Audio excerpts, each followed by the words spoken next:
Well, we have arrived at one of the main chapters of this course, Chapter 6, which is about confidence intervals. And there are two main facets, or two main modes of analysis for single variable statistics. So let's look at your book on page 232. It says that statistical inference is a process by which conclusions are drawn from sample data about values of the parameters in the population. It consists of two parts, estimation and hypothesis testing.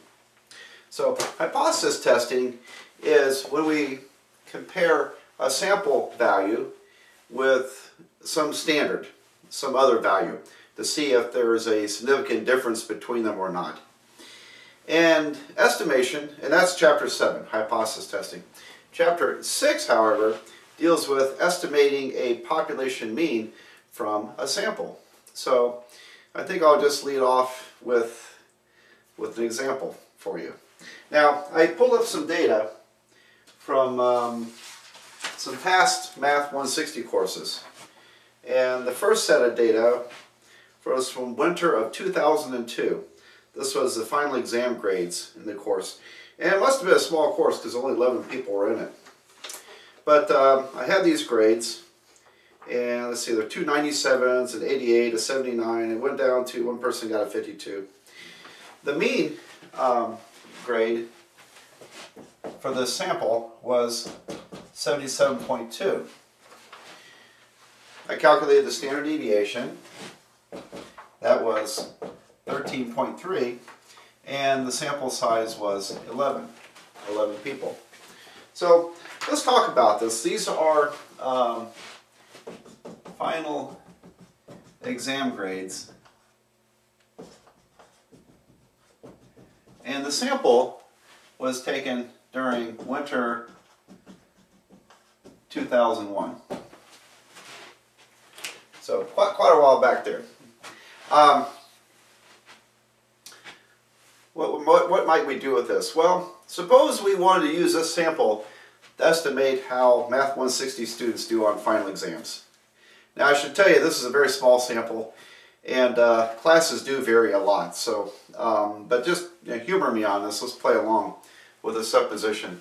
Suppose that I'm going to use this as my sample to say this is going to provide me an estimate of how Math 160 students do on final exams. Well, what is my best estimate? The best estimate of how Math 160 students do on exams is the sample mean, 77.2. That's called the point estimate. The point estimate. Now, and what else would it be? Our best estimate of a population mean from a sample can only be the sample mean. There's no other information we have there to go on.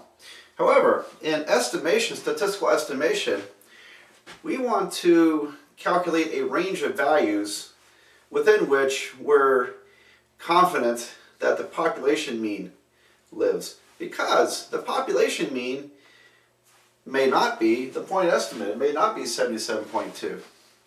It may be higher, it may be lower. And so what we're really after is, well, what's the range of values that could contain the population mean?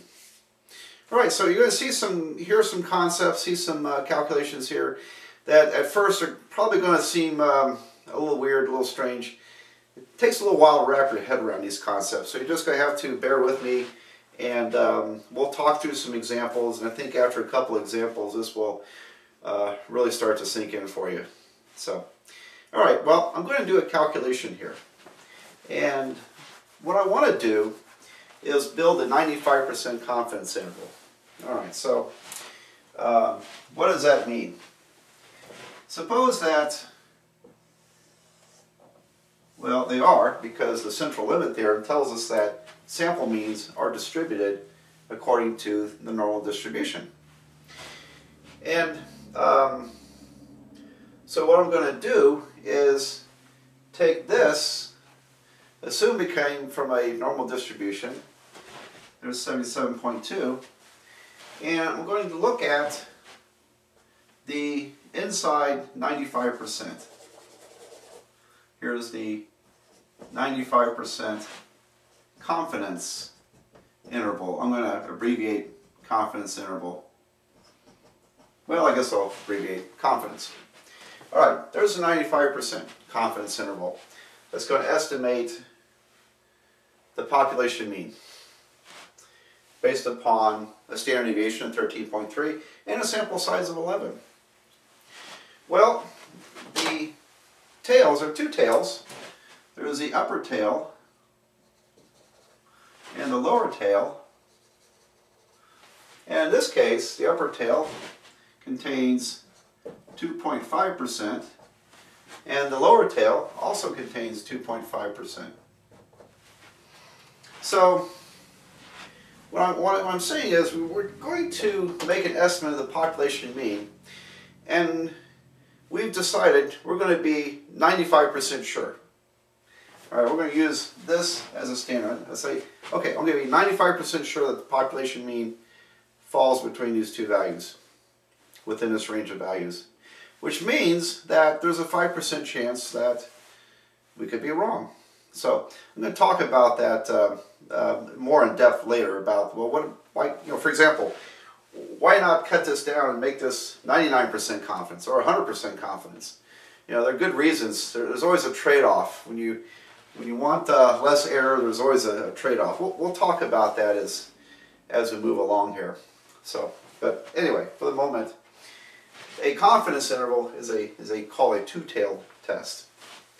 All right, now with 95% confidence,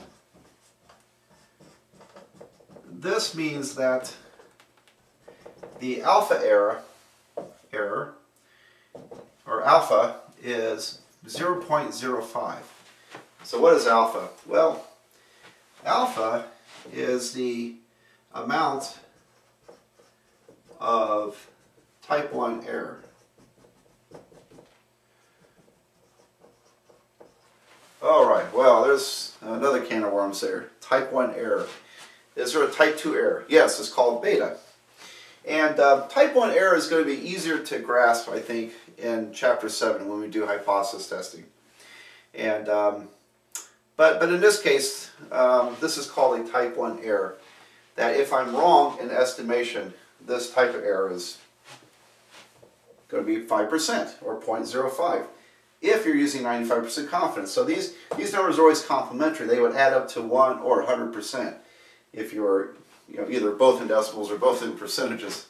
And so anyway, alpha is a letter, Greek letter alpha is a letter we use in these calculations.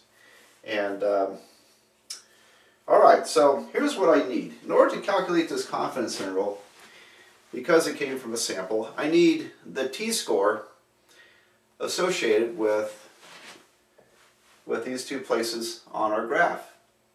The t-score. So I need